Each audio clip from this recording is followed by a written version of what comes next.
like the underdog. I see myself as part of the team that's reinvented the company. We talked about go time, becoming grow time. This has got to be Target time. Target is as recognizable a brand as Coke or Nike. CEO and retail linchpin Brian Cornell, who's been at the helm of the company for more than a decade, is not. The cheap chic retailer has long held its own in the retail landscape, finding its niche as a low-cost but trendy alternative to Costco, Walmart, and even Amazon. That is, until recently. Soon after sales soared over $100 billion for the first time, Target began to miss the post-pandemic mark with shoppers, seeing sales decline for 4 straight quarters through Q1 of 2024. We've had to be incredibly resilient and recognize that we've got to get ourselves back on track for growth. Yahoo Finance sat down with the veteran CEO at Target and in his old stomping grounds of Queens, New York, to understand what's driving this retail competitor to get back on top and his plan to win back consumers and investors. Since peaking in 2021, Target stock is down about 40%. Earnings per share were more than cut in half between 2021 and 2022. A combination of other factors, notably a rise in retail theft and a jump in inventory, led to a more than $4 billion dip in profits for Target between 2022 and 2023. In 2023, Target sales took a hit from backlash to its Pride merchandise, part of a broader sales decline, decreasing by 1.7% year-over-year in 2023. Over the same span, the stocks of Target's competitors Walmart, Amazon, and Costco were in the green, and still are. Our frequency categories have performed really well, but half of our portfolio is in apparel and home and hard lines. And those categories, not just for Target, but overall, have seen a slowdown. Following a pandemic-related spending surge, discretionary spending petered out, hitting Target more than rivals as nearly half of the company's portfolio consists of non-essential items like home goods and clothing. Cornell diversified Target's product offerings, increasing groceries to 23% of sales in 2023.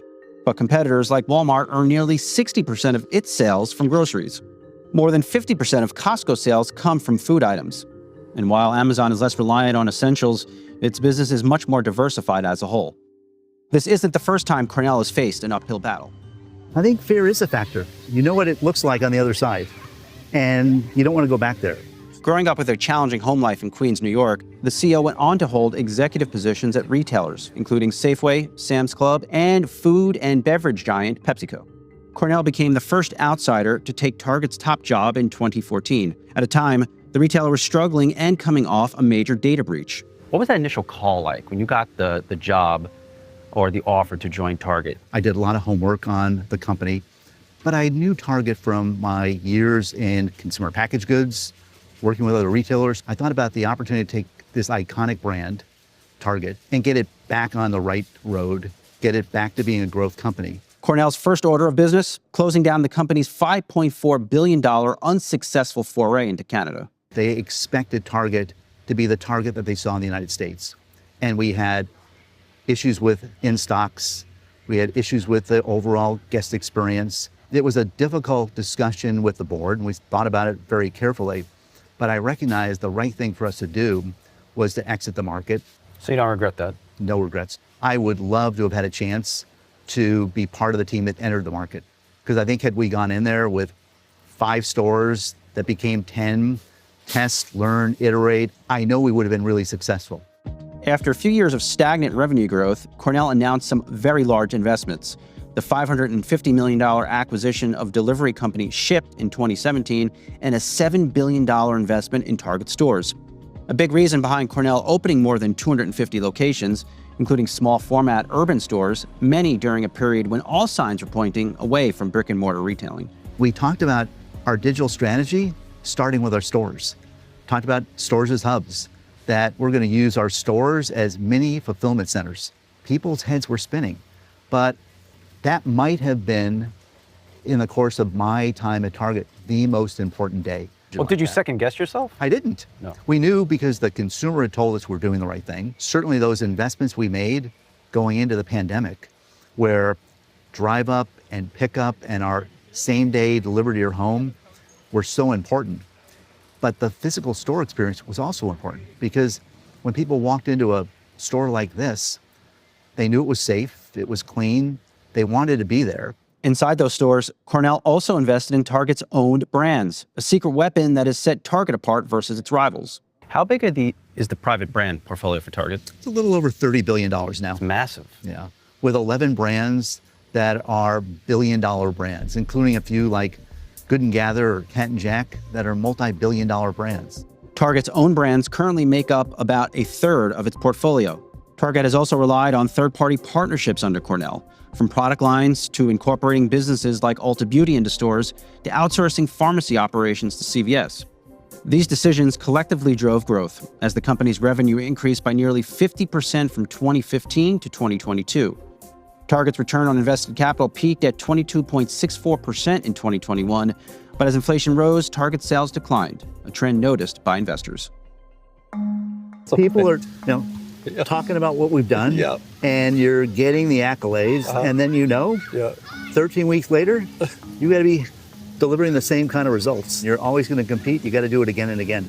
Cornell's competitive nature was developed at this very playground in Whitestone, Queens, a place he hasn't visited in decades. Does it look similar to it at all? Looks exactly the same. Oh, really?